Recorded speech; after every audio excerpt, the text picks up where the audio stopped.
मैं आग्रह करूंगा कि अपने संस्था के संस्थापक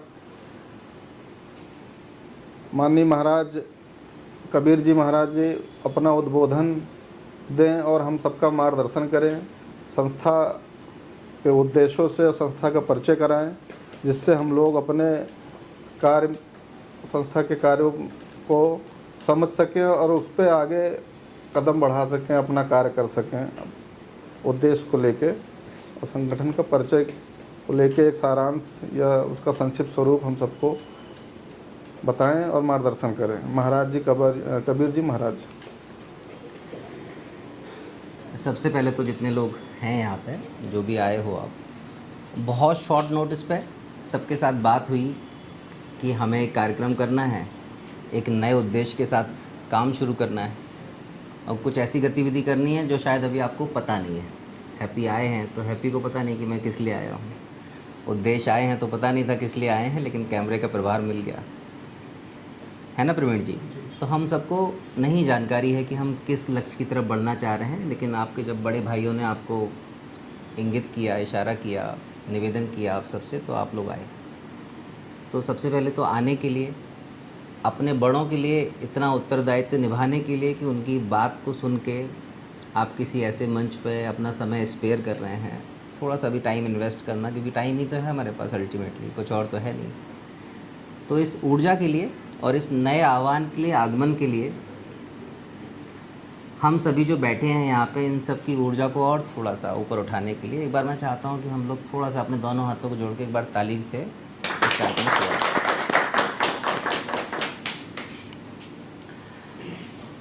आज हम सनातन फाउंडेशन की कोर मीटिंग में बैठे हैं। कोर मीटिंग का मतलब ये है कि अभी ये कोर मीटिंग गठित नहीं हुई है, अब इसका गठन होना है। जब यहाँ पे अखंड जी बैठे हैं, राघवेंद्र जी हैं, गोरखनाथ जी, सभी लोग जैसे आए हैं, तो आज सभी के साथ इन बिंदुओं पे वार्ता होनी है कि जिन उद्देश्यों पे हम आगे बढ़ना चाह रहे हैं, वो उद्देश्य में हमारी एक रूपता आ सकती है कि नहीं आ सकती है, हम उस पर सहमत हो सकते हैं कि नहीं हो सकते हैं।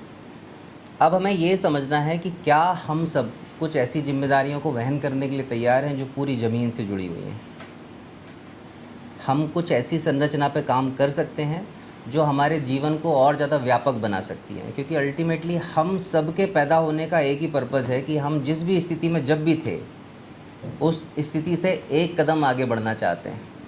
आज हम जो भी कर रहे हैं, जहाँ भी बैठे हैं, चाहे हम राजनीति कर रहे हों, समाज सेवा कर रहे हों, व्यापार कर रहे हों, उस जगह से हम एक कदम ऊपर उठना चाहते हैं। उठना चाहते हैं कि नहीं हैप्पी?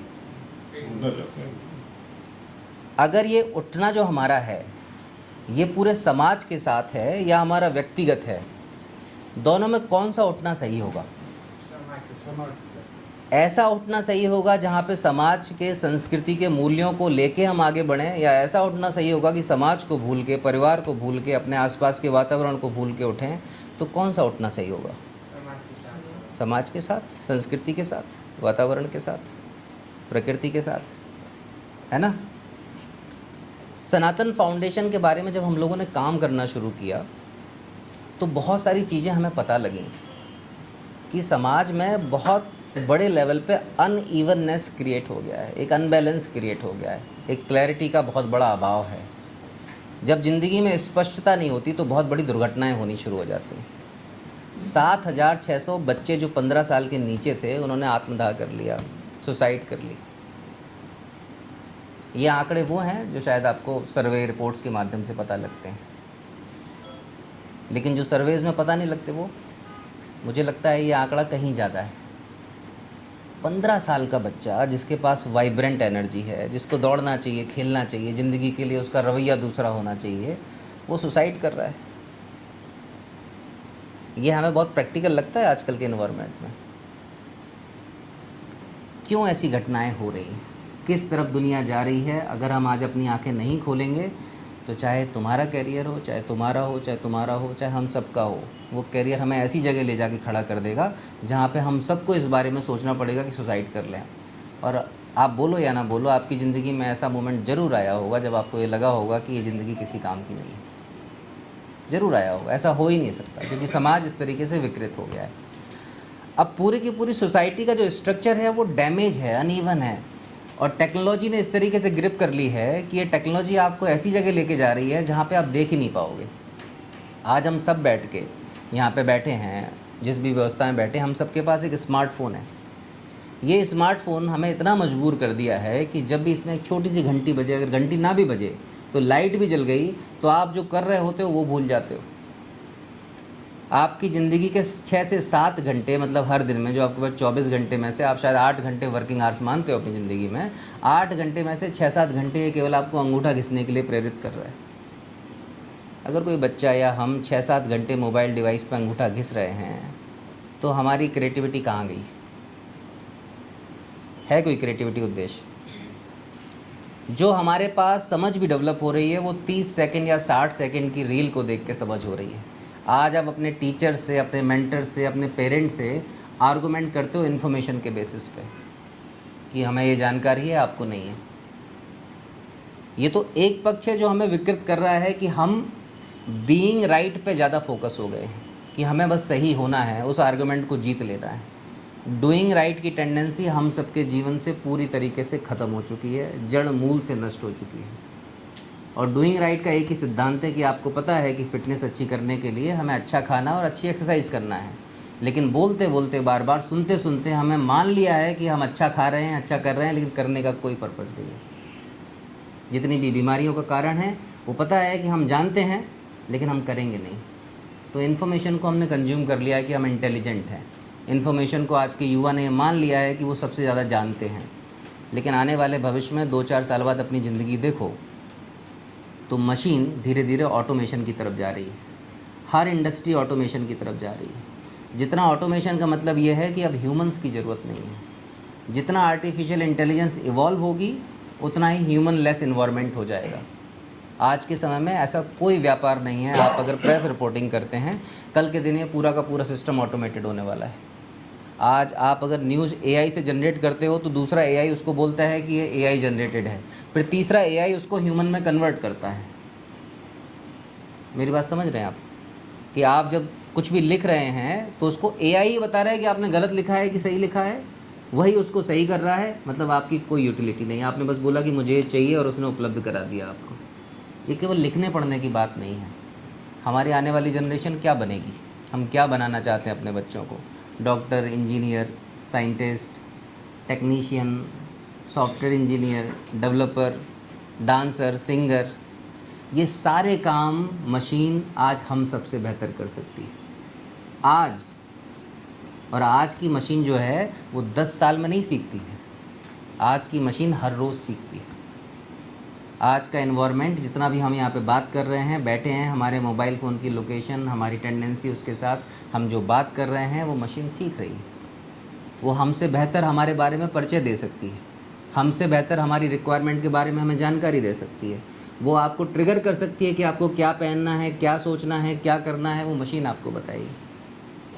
ऐसे समय में अगर गौर से देखो, जो मैं लाने की कोशिश कर रहा हूँ आपको जिस पॉइंट पे, कि 2-4 साल बाद हमारा करियर क्या होगा, हम क्या करेंगे।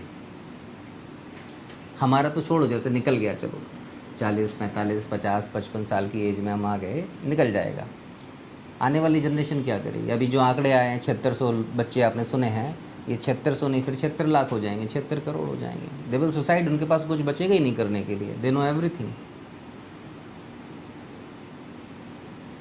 अगर आज हमें सोचना है किन्हीं संभावनाओं पे, तो इस संभावना पे सोचना है कि हम युवा को स्टिमुलेट कर सकें, ट्रिगर कर सकें, उसको जगा सकें उसके अंदर, कि आप जिस मशीन के आज गुलाम बन के खड़े हो रहे हो, उस मशीन को आप अपने अधिकार क्षेत्र में लेके आओ। आपकी अथॉरिटी में होना चाहिए मशीन। अगर मशीन आपको कंट्रोल करेगी हमेशा, और धीरे धीरे आपकी डिपेंडेंसी बढ़ जाएगी। छोटे छोटे एग्जाम्पल्स हैं। आप सभी ब्लिंकिट को अच्छा नहीं मानते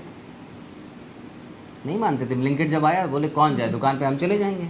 आज मुझे ऐसा लगता है कि हम सभी उसके आदी हो गए, डिपेंडेंट हो गए हैं उसके ऊपर। और जब इन्होंने पॉलिसी शुरू की थी, डिस्काउंट देते थे। आज कंपलसरी हैंडलिंग चार्ज काट लेते हैं, डिलीवरी बॉय के लिए आपसे टिप काट लेते हैं कंपलसरी। जितना आप कंट्रोल में आ जाएंगे उतना ही एनवायरनमेंट आपको कंट्रोल करेगा, और आपकी राजनीति, आपका व्यापार पूरी तरीके से नियंत्रित है। आपके देश की सप्लाई चेन की व्यवस्थाएं पूरी तरीके से अधीन हैं। आपको लगता है कि गवर्नमेंट के हाथ में बहुत कुछ है, गवर्नमेंट के हाथ में कुछ नहीं बचा है। अमेजन ने आपकी सारी दुकानें कब्जा कर ली हैं, ओला ने आपकी सड़कें कब्जा कर ली हैं। ऐसे जितनी भी कंपनीज आई हैं उन्होंने अपने अपने अधिकार क्षेत्रों पे कब्जा कर लिया है। और ये पूरे के पूरे कंट्रोलिंग इन्वायरमेंट में हम सबको रहना है, क्योंकि हम यहाँ से कहीं नहीं भाग सकते। अब रहने के मूल्य क्या होने चाहिए? आपको क्या लगता है सरकार जॉब क्रिएट कर सकती है आपके लिए? सरकार के बस की ही बात नहीं है। सरकार के पास कोई अथॉरिटी नहीं है, कोई स्कोप नहीं है, कोई फ्यूचर नहीं है, ना ही उनके पास कोई ऐसी पॉलिसी है कि वो जॉब क्रिएट कर पाएँ। धीरे धीरे ये सारी गवर्नमेंट और प्राइवेट जॉब्स कम ही होने वाली है। गाड़ी कौन चलाएगा? धीरे धीरे गाड़ी अपने आप चलेगी। आप बताइए, लोकल डेटा सेंटर्स लग रहे हैं आपके लखनऊ में, यूपी में ही कॉन्ट्रैक्ट है लगभग 30,000 करोड़ का डेटा सेंटर्स का। दो चीज़ें ऐसी हैं जिन पे हम लोगों को चिंतन करना चाहिए। आज जैसे इस मीटिंग में हम लोग बैठे हैं, हम लोग हो सकता है पूर्व परिचित ना हो एक दूसरे से, लेकिन आज इस वार्ता में हम एक दूसरे से परिचित हुए। हम इस वार्ता से एक दूसरे के सामने वो चीज़ें रखने की कोशिश कर रहे हैं जो हमें आगाह कर रहा है, अवेयर कर रहा है, जागरूक कर रहा है कि दुनिया बदल रही है। हैप्पी बदल रही है कि नहीं बदल रही है? उद्देश्य बदल रही है या नहीं बदल रही है? तुम लोग तो बिल्कुल यूथ हो, यंग हो, जो एनर्जी तुम लोगों के पास है, तुम लोग देख रहे हो कि बिकॉज ऑफ दिस टेक्नोलॉजी हम लोग पूरी तरीके से कंट्रोलिंग नेचर में रह रहे हैं। सही बात। कोरोना के बाद से ज़्यादा बदल गई है। और कोरोना के बाद से घर से बाहर निकलना चाहते थे, भीड़ लगती थी हर जगह। अब लोग मोबाइलों में व्यस्त हैं, रात में व्यस्त हैं। तो अब ये जो व्यस्तता है लोगों की या बच्चों की जो व्यस्तता है, ये टेक्नोलॉजी के कारण आपने ये भी देखा होगा कि हमारे पास अब ज़िंदगी में एक ही उद्देश्य बच गया है कि हमें ज़्यादा फॉलोअर्स चाहिए। नहीं, फ़ोटो डाल दी तो हमें ज़्यादा लाइक चाहिए। आप किसी से भी मिलो, अगर किसी के आपके पास कोई तरीका है कि आप उसके लाइक या फॉलोअर बढ़ा सको, तो उसके लिए आप देवता हो। क्योंकि सबको ये लगने लगा है टेक्नोलॉजी करती क्या है कि आपके दिमाग से खेल रही है। आज जब दीपक जी फ़ोटो डालते हैं तो हम सब दीपक जी को जानते हैं, तो इनकी फ़ोटो पे हम सब लाइक नहीं करेंगे। डिफरेंस क्रिएट हो रहा है। डिफरेंस क्यों क्रिएट हो रहा है? क्योंकि आपको पता है आपका लाइक बहुत कीमती है। क्योंकि आपको पता है कि आप सेलिब्रिटी बनने वाले हो, तो एक सेलिब्रिटी किसी और की फ़ोटो कैसे लाइक कर सकता है? जब कोई आदमी किसी संगठन में काम करने जाता है तो वो धीरे धीरे संगठन की मूल धारा को छोड़ के अपने आप पे केंद्रित होना शुरू हो जाता है, खुद संगठन बनने की कोशिश करना शुरू कर देता है। जबकि संगठन और जुड़ाव का मतलब क्या है कि हम एक दूसरे से जुड़े रहें। कल जो बैठे थे, क्या नाम था? अभिषेक था उसका नाम, अभिषेक शुक्ला। अब उसने इतनी अच्छी बात की उस लड़के ने कि मेरा जो काम है, मेरा जो जॉब है, जस्ट इसीलिए मैं कर पा रहा हूँ बहुत अच्छे से क्योंकि मैं समाज से जुड़ा हुआ हूँ, लोगों से जुड़ा हुआ हूँ, इंटरकनेक्टेड हूँ, लोगों के काम आता हूँ। तो मेरा काम शुरुआत के पहले ही 10 दिन में कंप्लीट हो जाता है, बाकी 20 दिन में समाज सेवा करता हूँ। लेकिन अधिकतर युवा समाज से टूट गए, दूरी बननी शुरू हो गई। फेसबुक की एल्गोरिदम, यूट्यूब की एल्गोरिदम, इंस्टाग्राम की एल्गोरिदम आपकी फ्रेंडली है ही नहीं। आप 2 साल 4 साल मेहनत करो, 50 लाख रुपए खर्च करो, तब भी शायद आप पॉपुलर हो पाओ। लेकिन आप किसी ऐसी जगह पे हो जहाँ पे थोड़ा बहुत लोग आपको देख रहे हैं, आप कपड़े उटपटांग पहन के उटपटांग डांस कर रही हो, तो फेसबुक या इंस्टाग्राम की एल्गोरिदम आपको पिक करेगी, आपको सेलिब्रिटी बनाएगी, फिर वो पूरा का पूरा क्षेत्र कम कपड़े में डांस करेगा। पॉपुलर एक होता है, लेकिन फिर आदत हम सबको लग जाती है। तो ये एक तरीके का जहर है जो साइलेंटली हम सबको कंट्रोल कर रहा है। भविष्य में 2 चीज़ों की वैल्यू या उनकी क्षमता को कोई दरकिनार नहीं कर सकता। एक, मानवीय मूल्यों को, क्योंकि धीरे धीरे हम ऑटोमेटिकली साइलेंटली मशीन होते चले जा रहे हैं, तो human education is on priority. Second, moral education.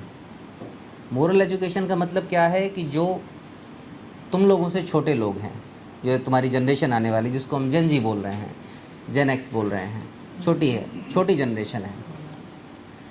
ये जो जनरेशन आ रही है,